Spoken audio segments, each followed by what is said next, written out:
Bom dia a todos. É com muito gosto que hoje estou de novo com todos vós e esperamos que estejam a gostar do programa No Juntos pela Saúde. Da última vez falámos, entre outros assuntos, da aterosclerose, uma doença inflamatória das artérias, que se inicia praticamente desde que nascemos e que leva ao seu entupimento gradual. Dissemos também que havia duas causas inevitáveis da aterosclerose: a idade e o património genético de cada um, e falámos de outras doenças ou fatores que surgiam muitas vezes por erros comportamentais de cada um de nós. Lembram-se do modelo da aterosclerose? Pois bem, vou mostrá-lo uma vez mais. Aqui esta parte corresponderá a uma artéria de um jovem de 20 anos, uma artéria flexível, com um belíssimo calibre, como vocês podem verificar, não há lesões nenhumas dentro da mesma. À medida que envelhecemos, uns anos depois, vai-se desenvolvendo um conjunto de alterações estruturais que vão levar a um calibre sucessivamente mais pequeno.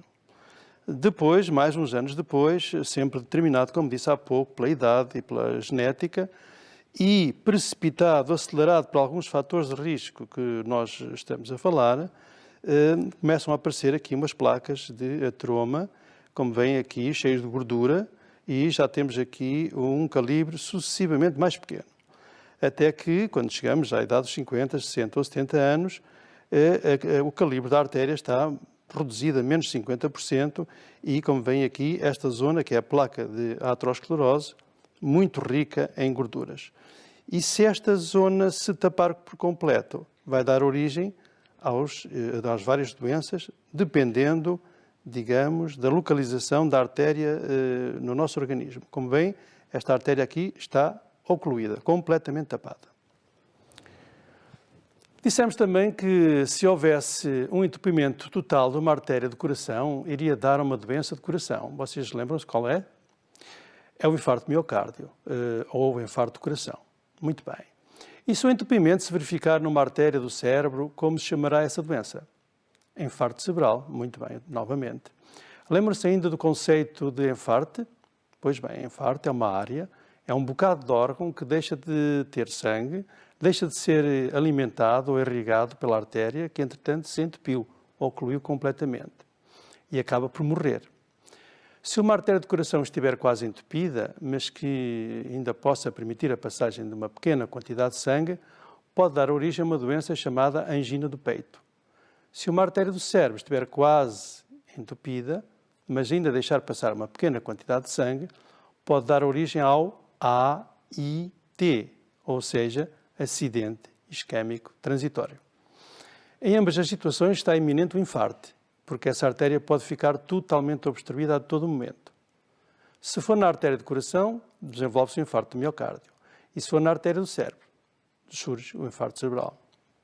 Em síntese, a angina de peito é o pronúncio de que o doente pode sofrer um infarto de miocárdio em breve, e o AIT, o presságio de que o doente pode vir a sofrer um infarto cerebral a curto prazo. Recordam-se como é conhecido popularmente o AIT? Princípio da AVC ou ameaça da AVC, não é verdade? São termos que desaconselhamos porque não são claros e não ajudam os médicos. Portanto, não os utilizem. Voltamos agora um pouco às doenças ou fatores de risco que dão origem ao aceleramento da aterosclerose. Será que ainda se lembram dessas doenças que aceleravam o desenvolvimento da aterosclerose?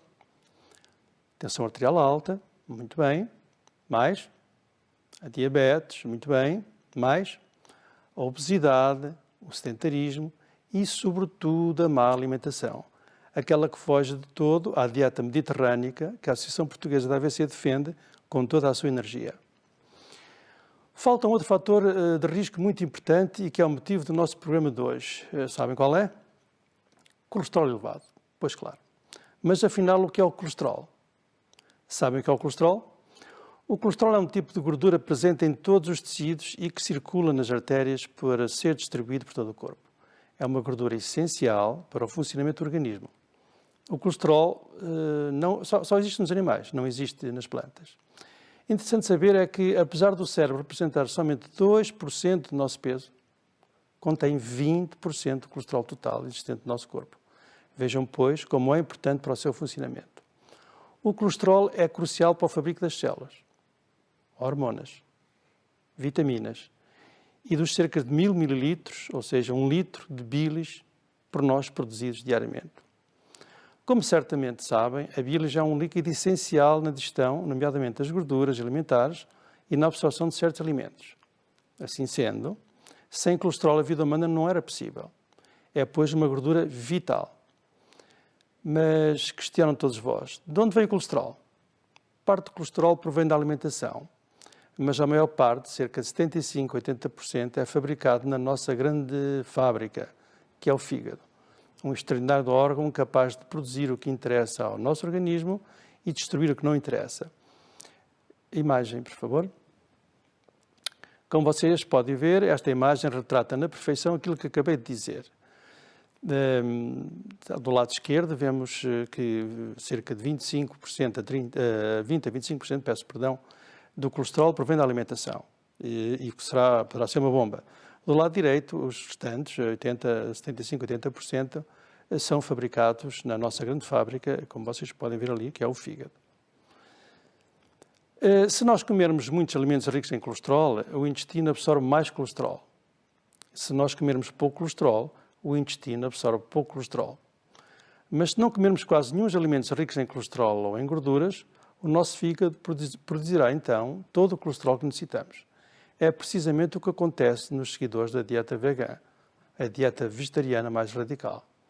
Como não ingerem qualquer produto animal ou derivado animal, só ingerem vegetais e fruta, o corpo reconhece a carência de gorduras e, portanto, de colesterol e começa a fabricar todo aquilo de que precisa. Pelo contrário, se comermos muitas, mas mesmo muitas gorduras, o nosso fígado irá produzir menos colesterol porque não necessita dele. Sabe-se também que existem pessoas que absorvem muito colesterol e outras que produzem muito colesterol. E existem pessoas que absorvem e produzem muito colesterol ao mesmo tempo. Nesta última situação, os valores de colesterol no sangue podem ultrapassar muitas vezes os 300 mg/100, ficando deste modo essa pessoa em perigo de vida. Realce, contudo, para isto acontecer, esses valores têm que se arrastar por muitos e muitos anos. Por outras palavras, não é por andar meia dúzia de meses com valores muito elevados de colesterol que as pessoas ficam em risco de vida. O colesterol elevado no sangue precisa usualmente de décadas para acelerar a aterosclerose e, deste modo, entupir as artérias. O mesmo se passa, aliás, com a tensão arterial ou a alimentação errada, por exemplo. Uma coisa é certa, quanto maior for o valor de colesterol no sangue, mais a aterosclerose se desenvolve e mais entupimento das artérias poderá haver. Quais as causas de colesterol elevado? A principal e mais importante causa de colesterol elevado é aquele que é determinado geneticamente. Numa grande parte das pessoas, os níveis de colesterol no sangue são provenientes da nossa herança familiar, genética. Quer dizer, são os nossos bisavós, avós, pais, tios, que nos transmitem os valores de colesterol no sangue. Por causa de valores elevados de colesterol, certas famílias são inclusive dizimadas por infartos de miocárdio. Há genética que nos faz absorver muitas gorduras, há genética que nos faz fabricar muito colesterol e há genética que nos faz absorver e produzir muito colesterol. Outra causa importante de colesterol elevado é a alimentação rica em gorduras. Ao contrário da anterior, esta já é suscetível de ser corrigida. No programa anterior mostramos vários alimentos que são prejudiciais ao nosso corpo, por serem capazes de nos causar diversas doenças. Lembram-se? Evitem-nos ao máximo, está bem? Desta vez vou mostrar alguns dos alimentos mais ricos em colesterol. Eu peço ao realizador que coloque as imagens no ar, por favor. Aqui vemos hambúrgueres, carne, muita carne e queijos e, portanto, alguns molhos. E isto realmente é tradutor de muito colesterol. Aqui vemos uma pessoa a afogar-se quase completamente em pizzas e hambúrgueres, a pedir socorro. Não, tirem-me desta cena porque vou morrer sufocado pelas pizzas. Aqui vemos o coração a ser atacado fortemente por estes alimentos muito ricos em gorduras, que já falámos, das pizzas e dos hambúrgueres. Eis um produto extremamente rico em colesterol, gorduras, nomeadamente, mas em colesterol em particular, que é o frango com pele. Repito, pele. A pele de frango é extraordinariamente prejudicial e muito rica em gorduras. E quando frita, muito pior. Todos os fritos realmente devem ser abandonados. As assaduras, as frituras de assaduras, como compreendem, acumula-se muito colesterol, muitas gorduras nos tabuleiros e, por conseguinte, também devemos evitar. Eis aqui alguns dos produtos que, presumo eu, os nossos nutricionistas vão desaconselhar e colocar num dos 20 produtos mais desaconselhados para ser consumidos. Pais, presuntos, fiambres, mortadelas, chouriços. Este, decididamente, vai ser considerado um dos piores 20 alimentos que jamais devem ser ingeridos. Seja a vossa fotografia do lado esquerdo, que é as salsichas, e ainda por cima aquelas do lado direito, cheias de mostarda industrial. Portanto, isto é que há que rejeitar fortemente. Os portugueses adoram salgadinhos. Os salgadinhos têm imensas calorias, imensas gorduras saturadas e, obviamente, imenso colesterol. Devemos evitar este tipo de alimentos. Depois os folhados, como os brioches no canto superior esquerdo, e todos os folhados devem ser evitados porque têm imensas gorduras saturadas e imenso colesterol. Os croissants, não há português nenhum que coma um croissantzinho da parte da manhã ou à hora do lanche, mas eles são terríveis, têm imensas calorias e imensas gorduras saturadas e designadamente colesterol, como é óbvio. Os panados devem ser evitados ao máximo porque têm imensas gorduras. Portanto, quem sofre de colesterol elevado não pode de maneira nenhuma estar a comer panados ou de carne ou de peixe, como vocês veem agora na imagem. São produtos muito ricos em colesterol. Batata frita industrializada, muito provavelmente também estará nos 20 piores alimentos que a nossa associação rejeita completamente. Estas batatas fritas caseiras também têm que ser evitadas ao máximo, mas não são tão perigosas quanto as anteriores. O nosso leitão, seja ele de que forma for, extraordinariamente rico em gorduras, designadamente o colesterol.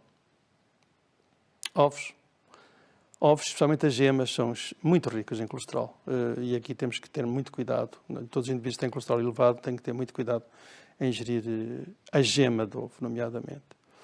Todos os queijos meios gordos e gordos, os queijos amarelados, especialmente, têm que ser evitados porque têm muito colesterol. Cá está, mais 2 produtos, lagostas ou camarões, muito ricos em colesterol. Portanto, quem sofre de colesterol elevado tem que os evitar. Seguinte, as iscas, sejam de fígado, sejam de porco ou de vaca, é uma tormenta para quem os consome. Os leites achocolatados também têm muitas gorduras saturadas e para não falar de outro tipo de produtos. Os chocolates de leite, não ingiram isso, por favor. Já o chocolate amargo, negro, enfim, é permitido. Os sorvetes industriais, cheios de nata, cheios de gorduras, como compreendem, também têm que evitar ao máximo este tipo de alimentos. Os biscoitos, de uma maneira geral, os industrializados, cheios de gorduras trans e outro tipo de gorduras, todo este tipo de alimentos que estão a ver aí neste momento, estas pequeninas doçuras que nós estamos a ver, são riquíssimos. A pastelaria, toda a pastelaria, muito rica em gorduras saturadas e colesterol e calorias, obviamente. Todos estes bolos industrializados, mesmo os caseiros, mas estes industrializados ainda são bem pior. Devem evitá-los. Portanto, são alimentos que todos os doentes com colesterol elevado devem rejeitar, mas que todas as pessoas devem evitar. À exceção da carne magra, de ovos, de queijos magros, de frutos do mar e das batatas fritas caseiras, tudo em quantidades muito moderadas, os restantes alimentos têm que ser completamente desaconselhados nos doentes com colesterol elevado. Já falámos da herança genética e da alimentação, por nós diariamente ultrajada, como vimos. Existem outras causas bastante vulgares, como a diabetes e a obesidade e causas mais incomuns do colesterol elevado, como são a insuficiência renal crónica e o hipotireoidismo, quer dizer, uma falta de fabrico da hormona tiroide. Outro assunto inteiramente relacionado com a alimentação e que nos vem incomodando a todos é o desprezo e a desvalorização da hora da refeição. As razões são muitas, mas uma das mais importantes é talvez o desrespeito e, por que não, a falta de organização que se registra no seio de algumas famílias. Coloquem, por favor, as imagens seguintes no ar e meditemos um pouco sobre elas. As pessoas realmente não sabem o que estão a comer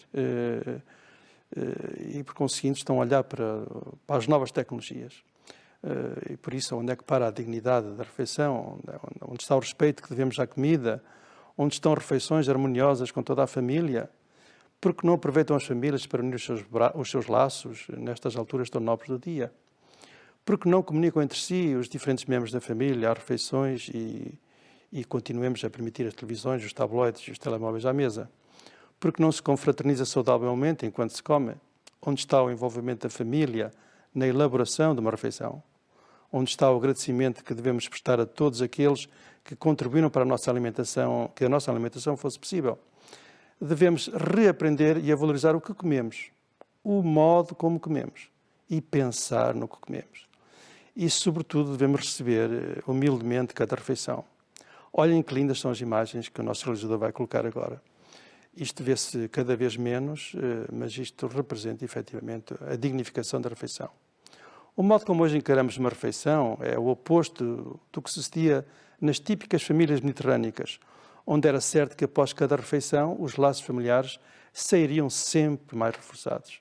Bom, depois desta reflexão sobre um dos aspectos negativos em que vive uma boa parte das nossas famílias, relacionados com o modo como estamos a alimentar os dias de hoje, damos por finalizado o nosso programa. Para a semana iremos continuar a falar de outras matérias ligadas ao colesterol elevado. Muito obrigado pela vossa atenção e até ao próximo programa.